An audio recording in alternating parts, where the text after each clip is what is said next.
চতুর্থটার কোনো প্রয়োগের প্রয়োজন যেন না হয়। এটা সম্পূর্ণভাবে নির্ভর করবে সরকারের সদিচ্ছার উপর।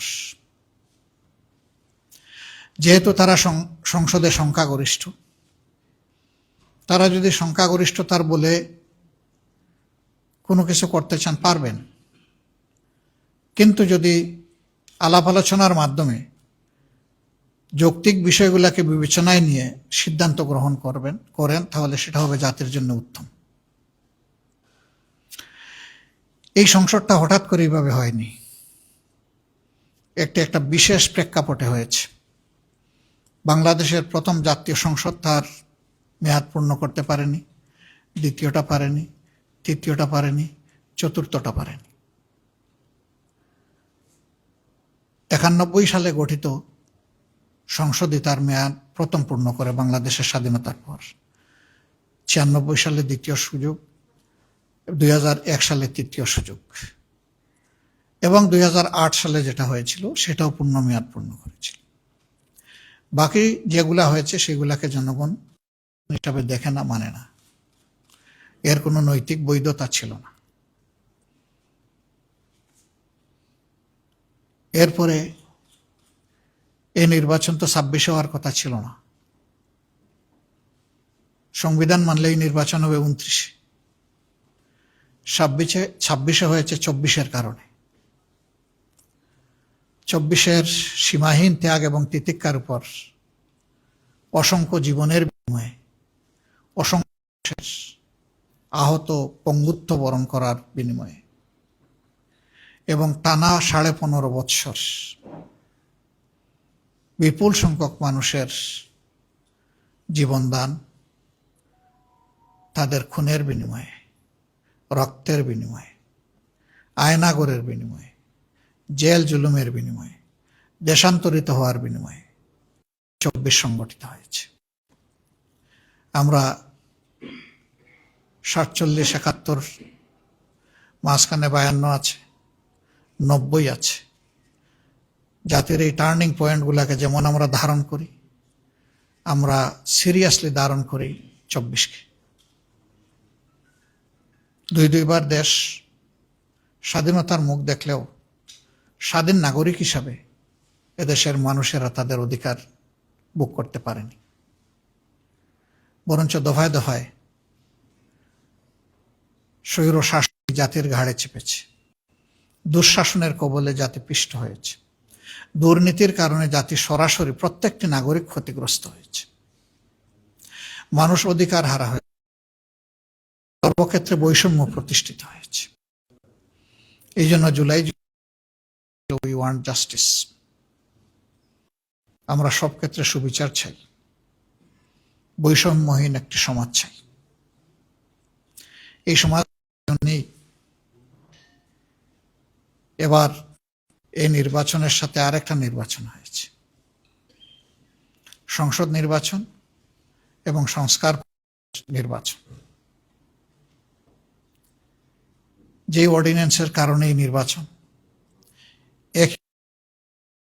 একই দিনে হবে।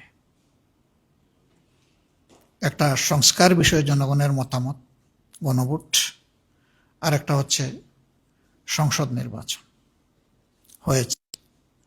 ফলাফল যেটা হয়েছে সেটা আপনারা দেখেছেন। আমরা দেশের বৃহত্তর স্বার্থে এই ফলাফল মেনে নিয়েছি, দুটা ফলাফলই মেনে নিয়েছি। একটি নির্বাচনকে আলাদা করে আরেকটি থেকে দেখার কোনো সুযোগ নেই। এই নির্বাচন দুটি একটি,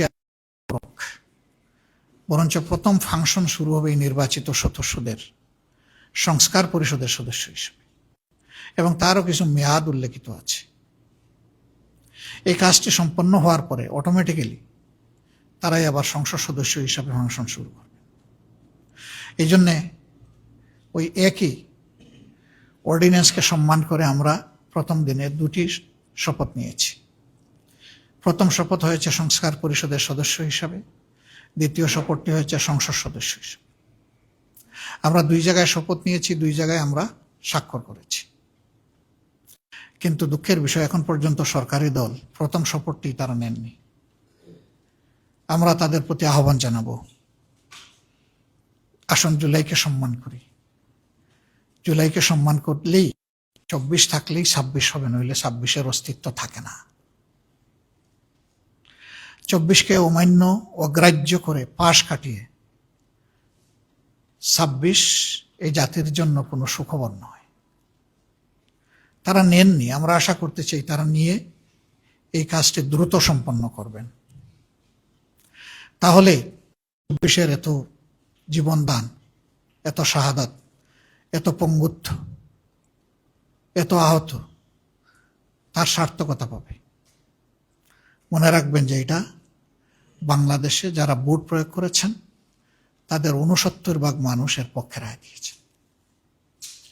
এটাকে অগ্রাহ্য করার কোনো সুযোগ নেই। আমরা এর পক্ষে ভূমিকা রেখে যাব এবং আমরা চাইব যে 4টি বিষয়ে গণভোটে দেওয়া হয়েছিল তার সবগুলি হুবহু গ্রহণ করা হোক, বাস্তবায়ন করা হোক। আমাদের পক্ষ থেকে এই বিষয়ে সর্বাত্মক সহযোগিতা থাকবে ইনশাআল্লাহ। বাকি অধিবেশন শুরু হলে আরো যে সমস্ত বিষয় প্রসঙ্গক্রমে আসবে, এই বিষয়গুলো নিয়ে আমরা আলোচনা করেছি এবং আমরা এটা স্থির করেছি যে আমরা অবশ্যই অপ্রাসঙ্গিক কোনো ভূমিকা রাখবো না, আমরা প্রাসঙ্গিক ভূমিকা রাখবো। আমরা আগেই বলেছি বিরোধিতার জন্য বিরোধিতা নয়, সহযোগিতা করতে হলে সেটা দেশ এবং মানুষের জন্য, আর বিরোধিতাও করতে হলে দেশ এবং মানুষের অধিকারের জন্য।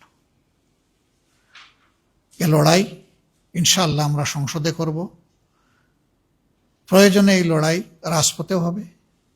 এটা গণতন্ত্রের সৌন্দর্য।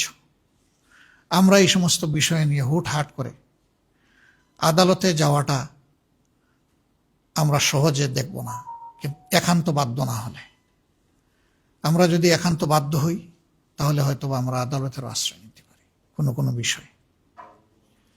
তো আমরা প্রথমে এগুলা প্রেডিক্ট করতে চাই না। প্রথমে চাই যে সকল ব্যাপারে সংসদের যিনি অভিভাবক, যিনি সভাপতিত্ব করবেন, স্পিকার মহোদয় ইনসাফ করবেন, বিরোধী দলকে যথেষ্ট সুযোগ দেবেন।